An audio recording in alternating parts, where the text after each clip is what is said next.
Welcome to Buy, Hold, Sell. I'm Sam Willis from BTIG. We've got Karl Seigling from Cadence Capital, and we've got Roger Montgomery from the Montgomery Fund. Good to be with you. Today we're talking about stocks that have been favoured in the past, so market darlings, and have turned quite a bit on the nose. So we're looking at the fast food sector. So the two names in particular are Retail Food Group and Domino's. So Karl, what are your thoughts on Retail Food Group? Look, we don't own Retail Food Group. It looks in a very, very distressed situation at the moment. It was a great float at 85 cents, all the way up to $7 or $8, and now all the way back down to $1. Pretty distressed, high levels of debt, contraction of the business, and much more contraction to come. And the short interest is getting up there. Roger, what are your thoughts? Yeah, so here's a business that increased its profits fourfold over the last 10 years or thereabouts, but it increased its equity fivefold. Right. Over the last 3 years, for example, its CapEx exceeded its cash flow, and then it continued to pay dividends. And so it funded that with increased debt and equity. So as it got bigger, it became less efficient. And then, of course, came the joint Fairfax and ABC investigation into treatment of franchisees. And, you know, you can't run a farm when your herd is unwell. And the herd was unwell, and that's going to have an effect on the performance of the farm. Whilst the stock prices come back a lot, would you venture out here or at some point? No, it's not a quality business for the reasons I've just explained. It doesn't have the metrics that we look for in a business that ultimately generate wealth.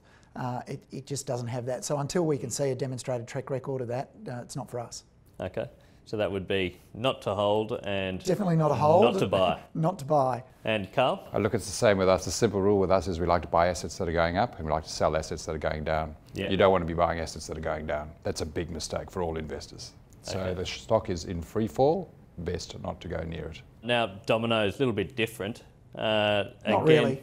No, not very different at all, actually. Well, market darling probably two or so years ago. It's almost halved from there. It hit a low probably only a week ago. It's come back a little bit. Yeah, it's down about 44% or thereabouts. It's back to where it was about 2 years ago. Let me share a story with you. Sure. I pretended I was a buyer of a Domino's franchise, and I called a couple of brokers on the phone, and I asked them about purchasing some franchises, and what they told me was interesting. I asked them how much money I would make, and they gave me a number, and I think it was in the order of $60,000 or $70,000 a year. So then my response was, well, okay, well that makes sense. If I buy 5 or 6 of these things, you know, I could potentially make $300,000. And the response that came back was, but how can you work in 5 or 6 of them? Yeah. And then we realised we were talking at cross purposes. I would have to work in them to get that money out. In other words, that was my salary. So if these businesses, if the businesses upon which the franchise owner is making money are not making money, then that's not a very sustainable situation. And that's where Domino's finds itself at the moment, challenged. Right. So you can imagine the growth in stores will slow from here. Well, one presumes the costs are going to go up, and the costs will go up, and the margin for the franchise owner will go down in order to give a better return to the franchisees if they want to continue to support the operation and the brand. Sure, okay.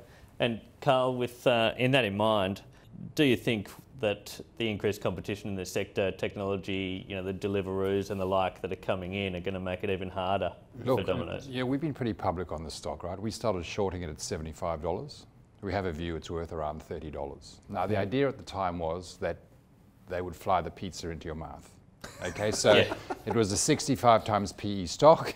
It was a technology stock. The drone was going to drop the pizza in your mouth and everything was going to be okay. The reality is it's a pizza company, right? But that's okay. A pizza company has a value. Let's choose what PE we think that's going to be on at some stage. You know, the revenue's going to change, costs going to change. People are still going to eat pizza. There's going to be something left at the end of all of this. Not 65 times PE. No. Right? Maybe, I don't even want to hazard a guess, but maybe 13 or 14 PE. And once we've finished working out what the earnings growth actually is going to be next year, we'll all have a better feel for where we're going. But I think the nice thing about this one is you sell stocks on the way down, you short stocks on the way down. We're about halfway down. we're getting there. I just add to what Karl's saying. You know, I think it's permanently derated, and so for any given price point, it has to earn more than it was earning before. People aren't going to give it the benefit of the doubt that they have in the past. Right. And just for clarity, the business, it's pretty amazing what they've done.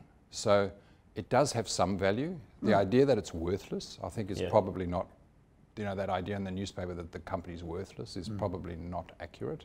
We're still going to eat pizza. We're still going to buy pizza. What we pay for the pizza. People still are doing it. Yeah, so there's something there, but it's just not 65 PE. Right. So you'd put it hold or a sell? Oh, it's a sell. Yeah, it's a sell? We're still short. Okay. Agree, sell. It's a sell.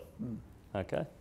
Well, there you have it. Fast food space. No need to be there just now. Thanks for coming, Karl. Thanks for coming, Roger. Pleasure. Thank you.